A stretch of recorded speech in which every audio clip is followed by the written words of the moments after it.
सा उदाहरण दे रहे हैं महाराज जी। भगवान ने सुग्रीव को शरण में लिया और सुग्रीव जी की जो शरणागति है किसी सामान्य आचार्य ने नहीं कराई, साक्षात श्री हनुमान जी महाराज ने शरणागति कराई है। पावक साखी दई कर जोरी प्रीति दृढ़ाए। हनुमान जी जैसे बुद्धिमताम वरिष्ठम ज्ञानिनाम अग्रगण्यम के द्वारा शरणागति कराई जाए तब तो शरणागत में विश्वास बहुत अधिक होना चाहिए, लेकिन सुग्रीव जी का विश्वास बहुत ढीला ढाला, बड़ा कमजोर है। बोले महाराज आप कह तो रहे हो कि हम बाली का वध कर देंगे, पर कैसे करेंगे, हमारी तो समझ में नहीं आता है। ये दुंदुभे कायम उत्तमम, ये दुंदुभी का शरीर है, उसको उठा के फेंक दिया था हाथ से, कितने कोस जाकर के गिरा। राम जी ने कहा ले इसको अभी फेंक देते हैं। वाल्मीकि महर्षि लिख रहे हैं गुरुजी, पादांगुष्ठेन चिक्षेपो संपूर्णम 10 योजनम।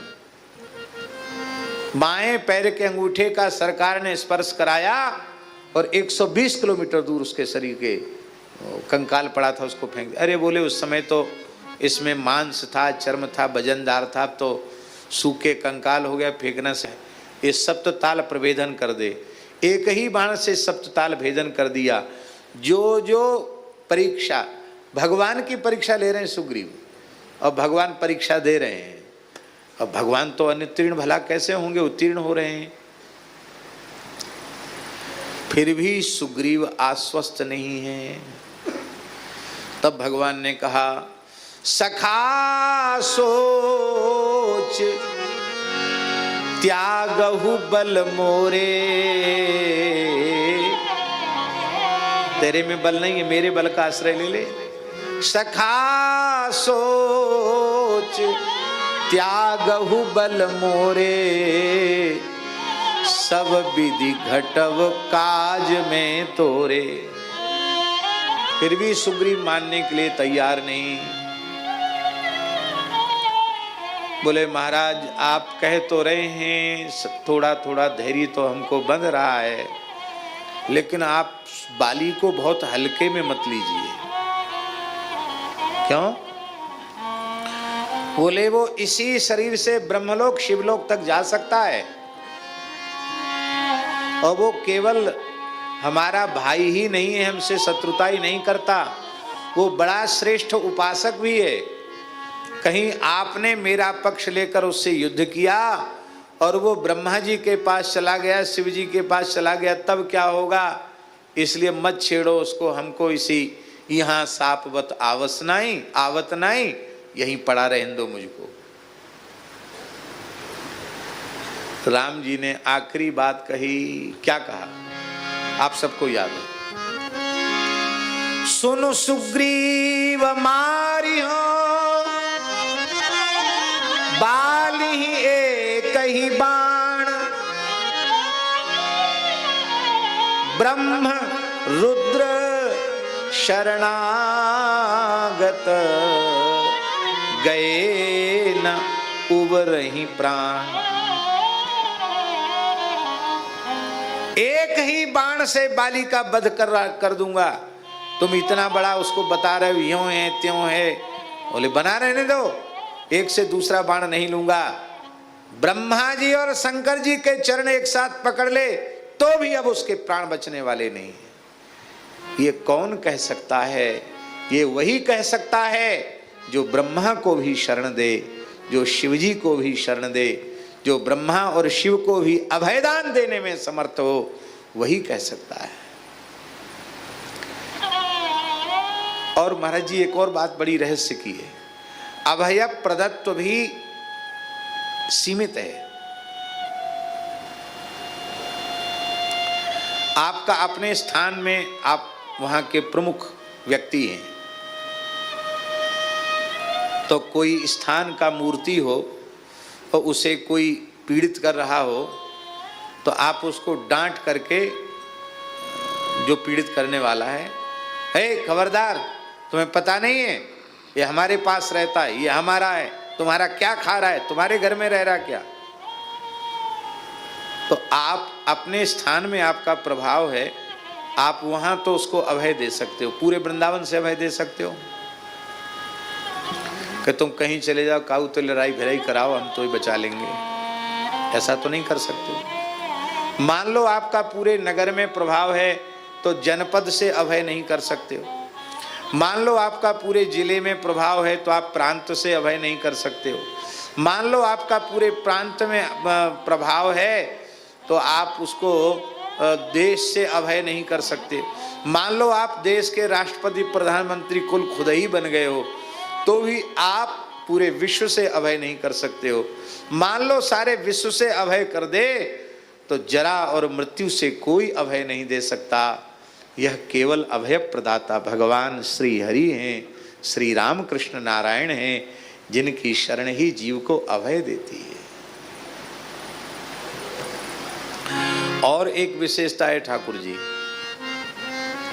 अभय प्रदाता अभय तो करता है आश्रित को, पर साथ ही एक इच्छा जरूर रखता है। क्या? कि सबसे भले ही अभय हो जाए, हमसे डर के रहे। हाँ, ये प्राय रहता है, हमसे डर के रहे और हमारी ऊपर आंख टेढ़ी करने लग जाए तो 1 मिनट में नीचे गिरा देंगे। एक संस्कृत की कहानी पढ़ी थी बचपन में, पुनर्मूसको भव।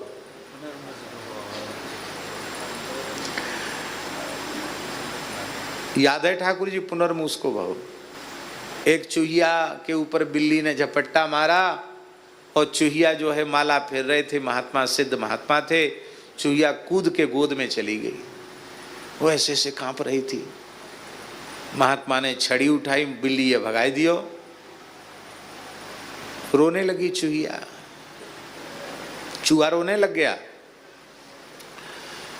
तो बोले क्या करें? बोले मुझे अभय दो। बोले ठीक है, तुमको ही बिल्ली बना देते हैं, मार जा रो भव। तुरंत बिल्ला हो गया, वो बिलाव हो गया। एक दिन कुत्ते ने पीछा किया, कुत्ता बिल्ली का बैर प्रसिद्ध है। तो फिर बिलाव आके फिर बाबा की गोद में बैठ गया। बाबा तो सिद्ध थे, उसने फिर कहा मुझे अभय दो। तो कहा कुक्कुरो भव, कुत्ता हो जाओ। कुत्ता हो गया। फिर एक दिन फिर आया, मुझे अभय दो। क्यों? बोले भेड़िए से भय है, ब्रक भेड़िए से भय है, तो भेड़िया बना दिया। फिर भेड़िया होके आया, बोले अभय दो। बोले हमको सिंह से भय है, तो कहा व्याघ्रो भव, जैसी का सिंह हो जाओ। वो शेर हो गया तत्काल। महात्मा तो सिद्ध थे, शेर हो गया। तो जब शेर हो गया, राघवदास जी उसकी तरफ मत देखो, ठीक चलने दो, बंद हो इच्छा चालू हो। जब वो शेर हो गया तो उसने अपनी पूंछ चढ़ाई, आक्रमण की मुद्रा में सन्नद्ध हुआ, आंख लाल लाल करी और सोचा कि अब शेर बना दिया है तो शिकार का श्री गणेश कहाँ से करना चाहिए। ये महात्मा बहुत अच्छे फलाहारी हैं, बड़े तपस्वी हैं, इनको खाने से हमारा बड़ा कल्याण हो जाएगा। ऐसा होता है।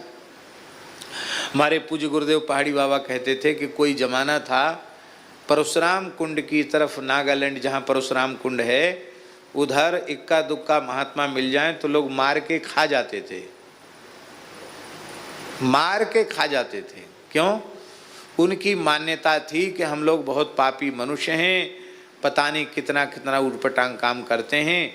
वो ये महात्मा सारे धरती के तीर्थों में विचरण करते हैं, तो इनका कोई एक अंश हमारे पेट में चला जाएगा तो हमारे सारे पाप नष्ट हो जाएंगे, हमारा कल्याण हो जाएगा।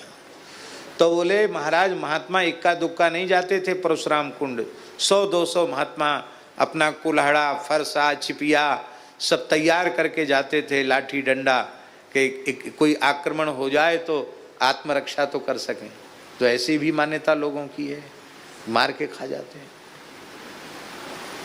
उस सिंह ने सोचा कि बाबा जी का ही शिकार सबसे पहले करें। जैसे ही गुर्राया, बाबा जी समझ गए ये हमसे ही श्री गणेश करने वाला है। बोला पुनर्मूसको भव, कमंडल से जल छोड़ा, फिर चूहा हो जा, फिर चूहा हो गया, ऐसे ऐसे करने लग गया।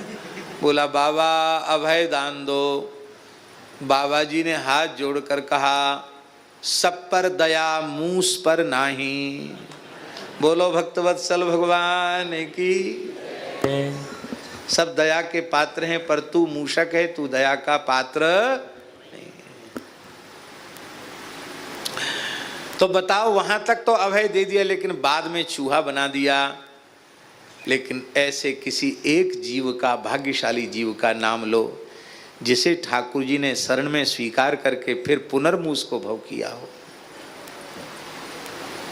है कोई उदाहरण? कितना बड़ा बना दिया गुरु जी। प्रभु तरु तर कपिडार पर ते किए आप समान। तुलसी कहूँ न राम सो, साहिब शील निधान, साहिब शील निधान। विनय पत्रिका का तो 100वें नंबर का पद है। सुनु सीतापति शील स्वभाव, सुनु सीतापति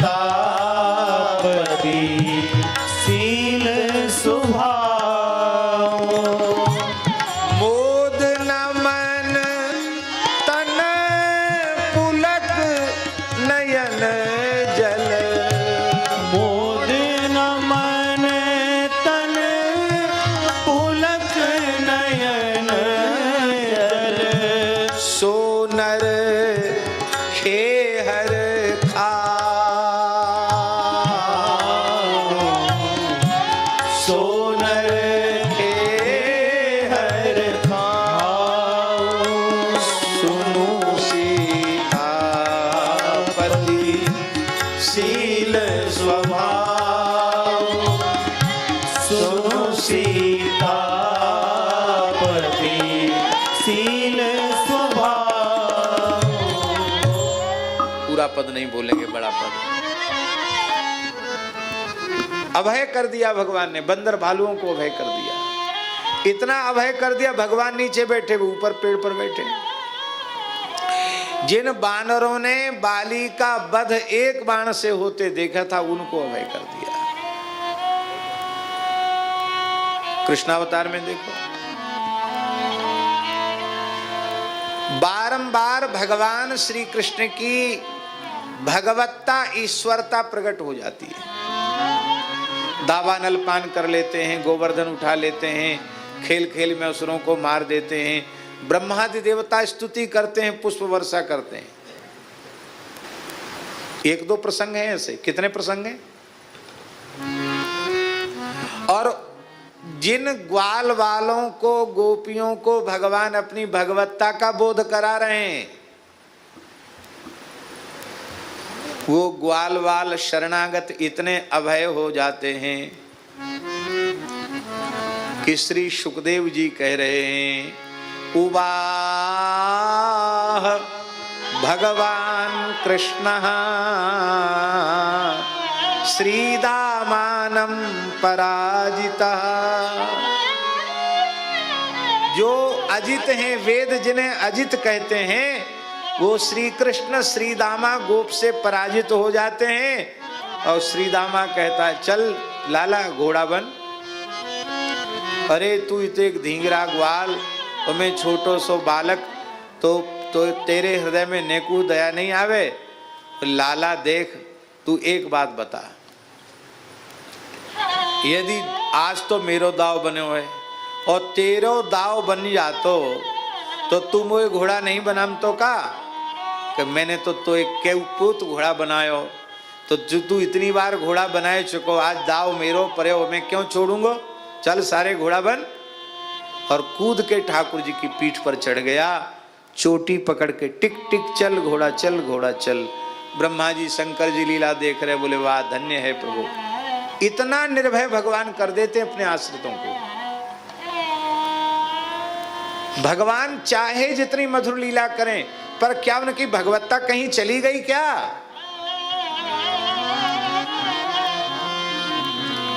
गोपियों को ज्ञान है, न खलु गोपिका नंदनो भवान, अखिल देहिना मंत्रात्मदृक्, विखन सार्थितो विश्वगुप्तये सख उदेयीवान सात्वतांकुले।